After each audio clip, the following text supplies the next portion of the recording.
कहते हैं कि एक टूटते हुए रिश्ते को संभालने के लिए लोग अपनी पूरी जिंदगी दांव पर लगा देते हैं, लेकिन जब विश्वास की बुनियाद में ही कोई तीसरा आ जाए तो वह घर सिर्फ एक मकान बनकर रह जाता है।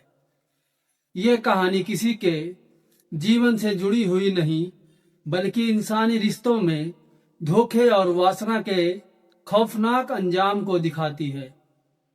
निखिल उन इंसानों में से था जिन्हें भीड़ में पहचानना मुश्किल होता था।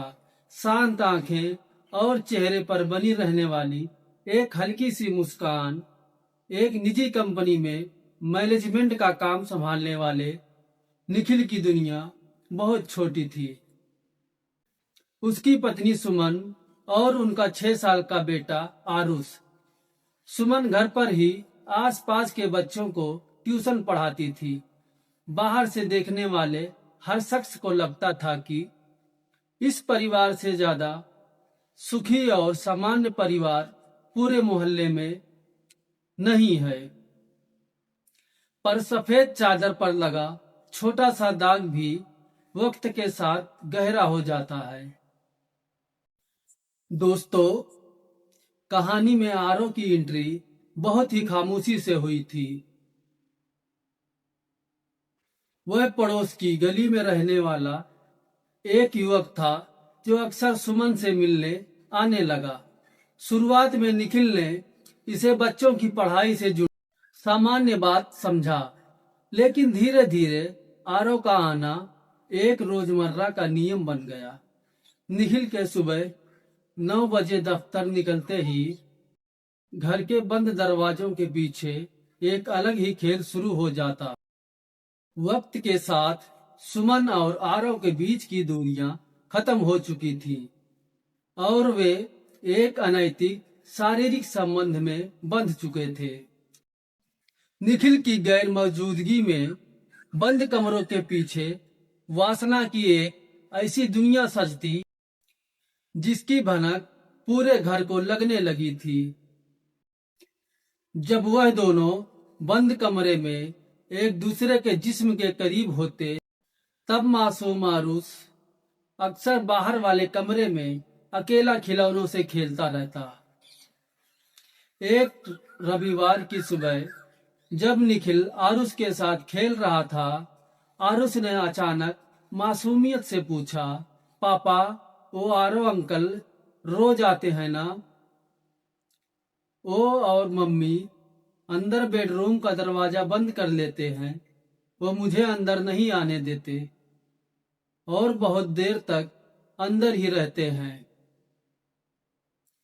निखिल के हाथ से खिलौना छूट गया। वह एक छोटा सा वाक्य निखिल के सीने में किसी खंजर की तरह उतरा। उसने गौर करना शुरू किया। सुमन का फोन अब हमेशा साइलेंट रहता। जब भी निखिल कमरे में आता, सुमन के चेहरे पर एक अजीब सी बेचैनी तैरने लगती। शक यकीन में तब बदला जब एक शाम निखिल तय वक्त से 3 घंटे पहले घर लौट आया। उसने चाबी से चुपचाप दरवाजा खोला। बेडरूम का जो मंजर उसने अपनी आंखों से देखा, उसने निखिल की आत्मा को झकझोर कर रख दिया। सुमन और आरव को उस आपत्तिजनक हालत में देखकर निखिल का सर चकरा गया।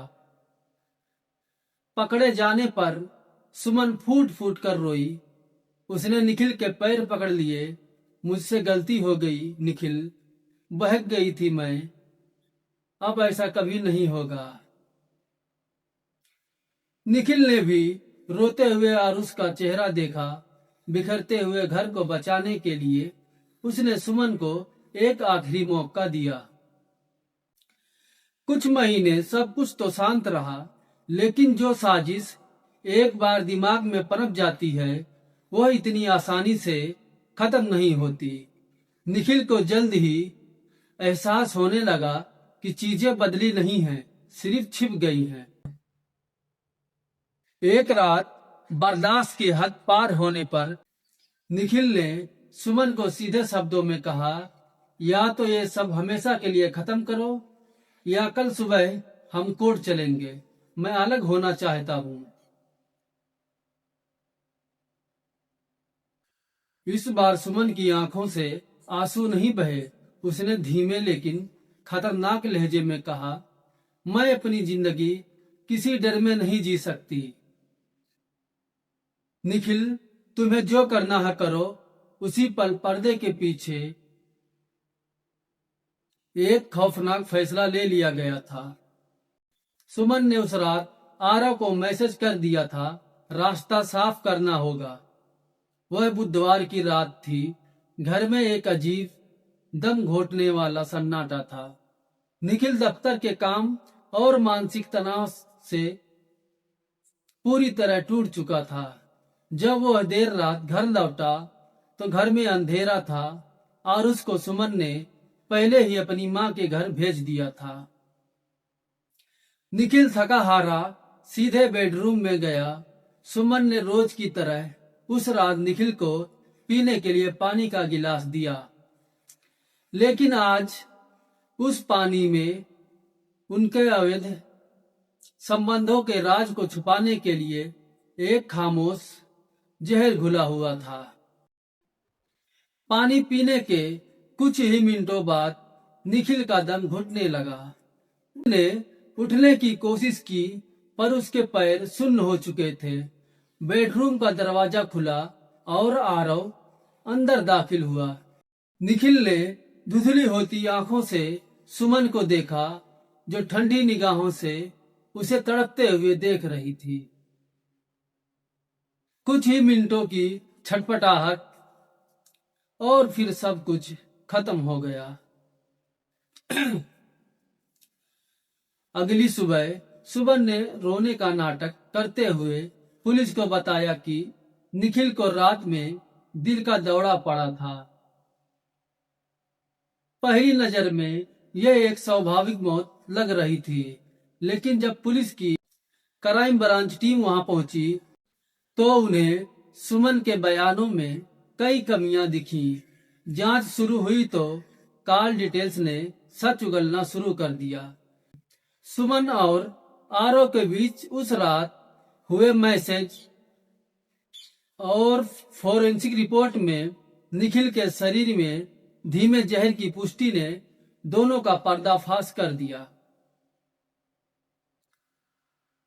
जब पुलिस ने आरव और सुमन को हिरासत में लेकर कड़ाई से पूछताछ की तो दोनों ने अपना अपना जुर्म कबूल कर लिया।